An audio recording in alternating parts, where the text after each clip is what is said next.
एक button Washington में दबता है और उसका झटका नई Delhi, Tehran, Moscow, Europe in सभी जगह पर महसूस किया जाता है। डोनाल्ड ट्रंप का एक ऐलान आता है और भारत पर टैरिफ का बोझ 25 से बढ़कर 75% तक पहुंचने का डर सताने लगता है। सवाल सिर्फ टैक्स का नहीं है, सवाल है भारत की रणनीतिक आजादी, उसके व्यापारिक रास्तों और उसकी रीढ़ का, जिसकी बात ईरान ने 6 साल पहले की थी।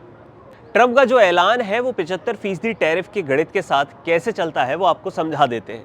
अमेरिकी राष्ट्रपति डोनाल्ड ट्रंप ने साफ शब्दों में कह दिया है कि जो भी देश ईरान के साथ व्यापार करेगा उस पर अमेरिका के साथ होने वाले सभी ट्रेड में 25% का एक्स्ट्रा टैरिफ लगा दिया जाएगा। भारत पहले से ही 50% टैरिफ झेल रहा है, उसमें से 25% तो सामान्य व्यापार कारणों से है और 25% है रूस से तेल खरीदने के दबाव में।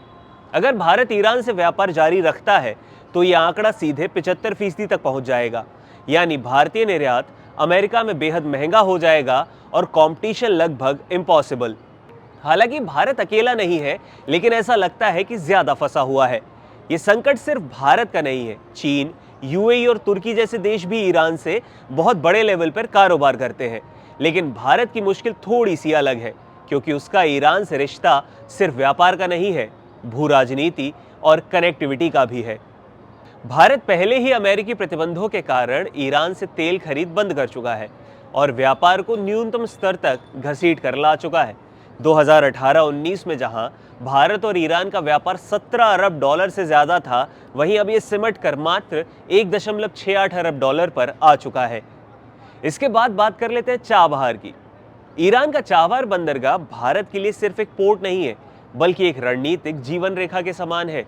इसी रास्ते से भारत अफगानिस्तान, मध्य भारत, रूस और यूरोप तक अपनी पहुंच बनाता है, वो भी पाकिस्तान को बाईपास करते हुए।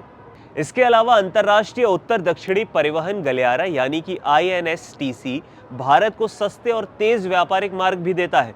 अगर भारत ईरान से पूरी तरह दूरी बना लेगा तो सिर्फ 1.68 अरब डॉलर का सीधा व्यापार ही नहीं टूटेगा, बल्कि ये पूरे मार्ग, ये पूरी ही रणनीति कमजोर पड़ जाएगी।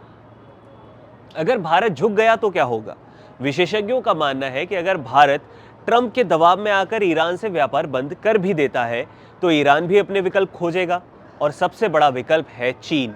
ऐसे में भारत को उन व्यापारिक गलियारों से बाहर किया जा सकता है जिनके लिए उसने सालों से मेहनत की है और पैसा लगाया है। इससे चीन को फायदा होगा, भारत को रणनीतिक नुकसान पहुंचेगा। अगर भारत अमेरिकी टैरिफ को चुनौती देता है तो उसका असर सीधे भारतीय एक्सपोर्ट, उद्योग और रोजगार पर पड़ेगा। अमेरिका भारत का बड़ा व्यापारिक साझेदार है। 75% टैरिफ का मतलब है कि भारतीय सामान अमेरिकी बाजार में टिक ही नहीं पाएगा, यानी कि आर्थिक दर्द मिलना लगभग तय है। अब असली दुविधा यह है कि क्या भारत कुछ वक्त के आर्थिक नुकसान से डर के अपने दीर्घकालिक रणनीतिक जो स्वतंत्रता है उसे त्याग देगा, या फिर दबाव झेलते हुए भी अपने बहुध्रुवीय विदेश नीति के सिद्धांत पर टिका रहेगा। कुछ विशेषज्ञ कहते हैं कि भारत यूएई जैसे विकल्पों से ईरान की भरपाई कर सकता है, लेकिन सच्चाई ये है कि चाबहार और ईरान जैसी भौगोलिक स्थिति कोई भी पूरी नहीं कर सकता, इसका कोई विकल्प ही नहीं है।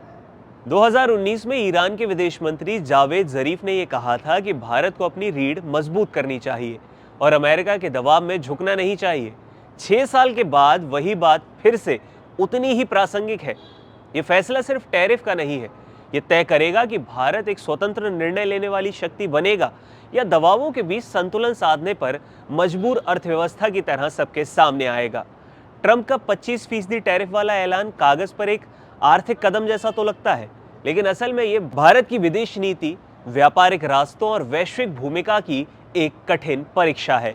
75% टैरिफ का खतरा भारत को एक चौराहे पर खड़ा कर देता है, जहां हर रास्ते की एक अलग ही कीमत है, और सवाल बस इतना है कि भारत कौन सी कीमत चुकाने के लिए तैयार है।